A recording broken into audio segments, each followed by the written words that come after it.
It was a Thursday afternoon, almost 5 o'clock, and I was typing feverishly in the knowledge that by 5:01, Bernadette would be long gone. Reliability is a rare quality in a legal secretary, and when it came to quitting time, Bernie Catalano was a regular old faithful. I was drafting a letter to the local claims manager of the Hartford Allied Insurance Company, which had issued a policy of health insurance to my client, Victor Tazarian. Victor was a 54-year-old Armenian trash hauler whose leukemia was temporarily in remission. Hartford Allied, to the bewilderment of the Tazarian family, was refusing to pay for a new but promising medical procedure that involved harvesting and freezing Victor's own bone marrow while he was healthy, so that it later could be transplanted back into his body when the cancer made its inevitable return. Hartford Allied reasoned that as long as the cancer was in remission, no surgery was warranted.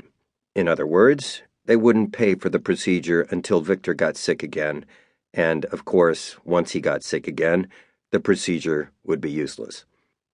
In the vernacular of my profession, this was called insurance bad faith, a state of affairs to which, in its many and varied forms, I was no stranger. As I tried to explain to Victor's sobbing wife, Lena, the insurance industry operates in strict accordance with the 3 rules of American capitalism: invest someone else's money, make a profit, and try to keep both.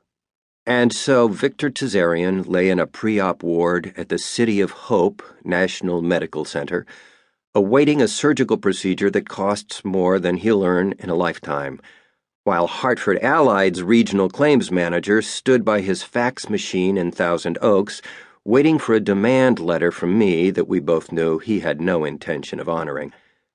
Lena, meanwhile, sat by her telephone in Glendale, wearing out her worry beads, while Bernadette, bless her heart, was eyeing the digital clock on her desk next to her car keys. And that's the precise moment that Russ Dinsmore chose to burst into my office and announce that Hush Puppy was dead. I shot him a side glance and kept on typing. Shouldn't Buster Brown be notified? Hush Puppy is a horse, you Philistine, a very valuable horse belonging to Mrs. Everett, who, need I remind you, is a very valuable client of the firm. None of which concerned me in the least, and so I ignored him, in the faint hope that he'd simply go away.